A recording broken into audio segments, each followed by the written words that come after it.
దేవుడు తన యొక్క వాక్యం ద్వారా నీతో మాట్లాడిందంటే ఏం మాట్లాడుతున్నాము తన యొక్క వాక్యం ద్వారా?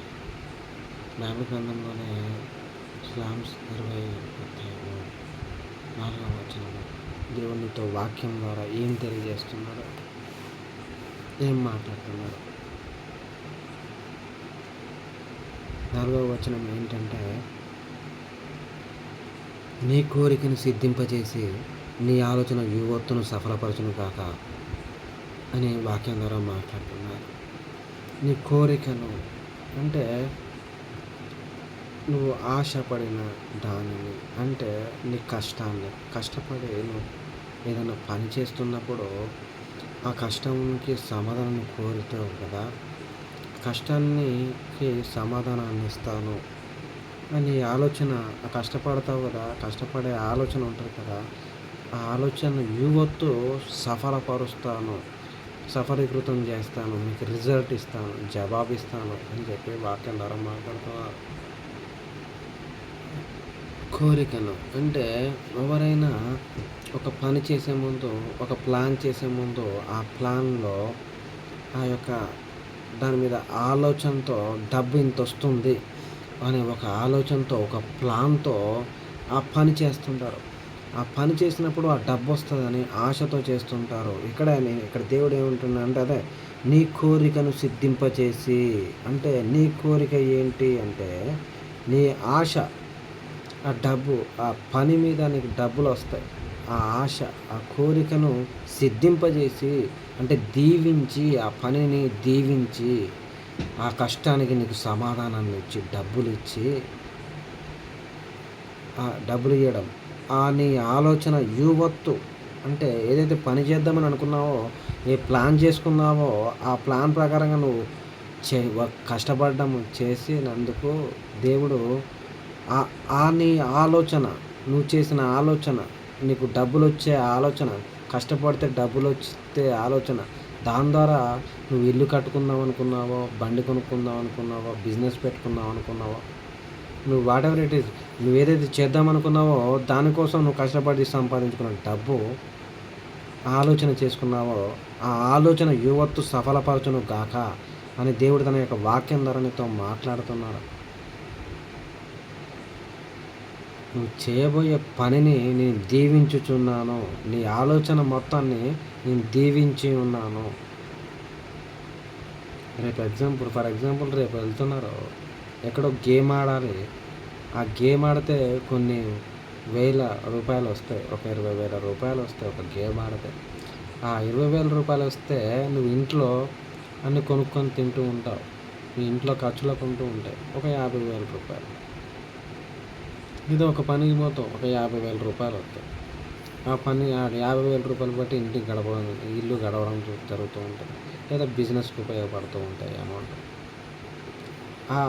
ఆ పని చేసి వస్తేనే ఆ డబ్బులు వస్తాయి. నీ ఆలోచన యువత్తు, అంటే యువత్తు అంటే నీ ఆలోచన మొత్తం సగం ఉండదు. మధ్యాహ్నం వరకు చేసి వస్తే డబ్బులు వస్తాయి రావు, అంటే సాయంత్రం వరకు పని చేసి రావడం. యువత్తు అంటే మొత్తం పని మొత్తం అన్నమాట, టోటల్ పని మొత్తము యువత్తు అంటే. నీ ఆలోచన, నువ్వు ఆలోచించిన ఆలోచన, ఇది చేస్తే, ఈ పని చేస్తే డబ్బులు వస్తాయి, ఆ ఆలోచన సఫలపరుస్తా, నీ కష్టానికి సమాధానాన్ని ఇస్తా, ఆ డబ్బుతో సంతోషించు అని దేవుడు తన వాక్యం ద్వారా మాట్లాడుతున్నాడు. ఇక్కడ ఏంటంటే నీ కోరికలు కోరుకున్నావు కదా, దానికి నీ కష్టానికి సమాధానాన్ని ఇచ్చి, నీకు బలమునిచ్చి, ఆ బలంతో పని చేపిస్తా అని వాక్యం ద్వారా స్పిరిట్ ఇచ్చి చెప్తున్నాడు. దేవుని ఆత్మ చెప్పుచున్నది నీకు. నీ ఆలోచనకి జ్ఞానాన్ని ఇచ్చి, బుద్ధి తెలివితేటలను ఇచ్చి, నీ ఆలోచన మొత్తాన్ని నేనే చేస్తాను అని దేవుడు తన యొక్క వాక్యం ద్వారా నీతో సూటిగా స్పష్టంగా మాట్లాడుతున్నాడు.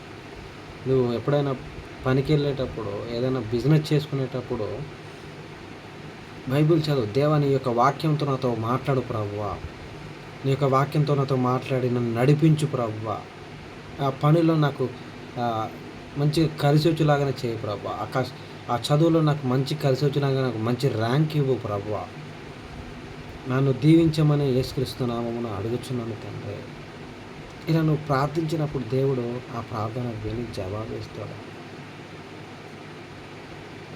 ఈ యొక్క వాక్యం ద్వారా దేవుడు నీతో మాట్లాడాలి. బిజినెస్ గురించి చేయాలనుకున్నావు అనుకో, ఏదైనా జాబ్ చేయాలనుకున్నావు, ఈ యొక్క వాక్యం ద్వారా దేవుడు మాట్లాడాలి.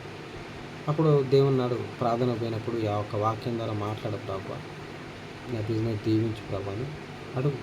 దేవుడు దీవిస్తాడు, నడిపిస్తాడు. అలా నిన్ను బలపరుస్తాడు, నీకు జ్ఞానాన్ని ఇస్తాడు. దేవుడు నీతో మాట్లాడినప్పుడు బలము పొందుకుంటాడు. ఫర్ ఎగ్జాంపుల్, నీ ఫ్రెండ్ ఉన్నాడు, నువ్వు బలహీనంగా ఉన్నావు, చదువుతున్నావు కానీ అర్థమవుతుంది కానీ అంతగా అర్థం కాబట్టి స్కోర్ తక్కువ వస్తుంది మామూలుగా ఎగ్జామ్స్ పెడితే. నీ ఫ్రెండ్ బాగా చదువుతున్నాడు, ఏం చెప్తుందంటే చదువు, ఈ విధంగా చదువు, ఈ విధంగా చదివితే మంచి స్కోర్ వస్తుంది. అప్పుడు వాళ్ళు చెప్పినప్పుడు విన్నప్పుడు చదివినప్పుడు మంచి స్కోర్ వచ్చింది. అంటే నువ్వు బలమును, జ్ఞానాన్ని, సంతోషాన్ని పొందుకున్నావు. ఎలా చదవాలో కష్టపడితే తెలిసినప్పుడు, కష్టపడినప్పుడు మంచి మార్క్స్ వచ్చినాయి. నా ఫ్రెండ్కి ఇలానే టీచ్ చేశాను, ఫెయిల్ అయ్యారు. 35 మార్కులు ఏమో వచ్చాయి, 32 31 ఫెయిల్ అయ్యారు. మళ్ళీ టీచ్ చేశాము, జ్ఞానాన్ని ఇచ్చాము. అప్పుడు మార్క్స్ 85 మార్క్స్ వచ్చాయి, 85 82 మార్క్స్ వచ్చాయి, పాస్ అయ్యారు, సంతోషించారు, కష్టపడ్డారు. అక్కడ దేవుడు యువత్తు తన యొక్క ఆలోచనకు సమాధానానికి, కష్టానికి సమాధానం ఇచ్చాడు. మీరు కష్టపడుతున్నప్పుడు దేవుడు సమాధానాన్ని ఇస్తాడని కూడా వాక్యం ద్వారా మాట్లాడుతుంటాడు. మీరు ప్రార్థన చేస్తే చాలు, దేవుడు మీకు వాక్యం ద్వారా మాట్లాడతారు. తన యొక్క చర్చికి వెళ్ళినప్పుడు తన యొక్క వాక్యం ద్వారా మీతో సూటిగా స్పష్టంగా మాట్లాడతారు. మాట్లాడకుండా ఉండరు. మూగవాడు కాదు దేవుడు, యేసుక్రీస్తు మూగవాడు కాదు, మాట్లాడు దేవుడు, మాట్లాడి సమాధానంతో నింపు దేవుడు.